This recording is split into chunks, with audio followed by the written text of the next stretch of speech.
gabi sa inyong lahat. Ako po ang inyong kapatid na si Lovelyn Hogat na salamat sa Panginoon na sapagkat hindi man ako karapat-dapat ay ako'y kanyang inibig at salamat sa kanya sapagkat nang makilala ko ang Panginoong Jesucristo ay binigyan niya ako ng kapakumbabaan sa aking puso upang ako'y lumapit sa kanya at humingi ng kapatawaran.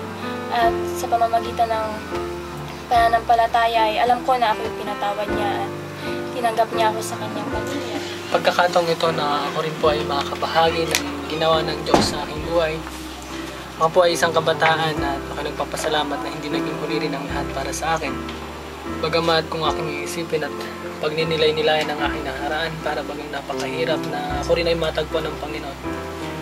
Subalit kung ating iisipin ang pag-ibig ng Diyos ay hindi pumipili ng tao, hindi siya parang pinipilang minamahal, kundi lahat ng kaluluwa dito sa ito. Nagundaway nga mga hamon wino mga awis kada kayo nga itiapo kat awan ti imposible king kuana.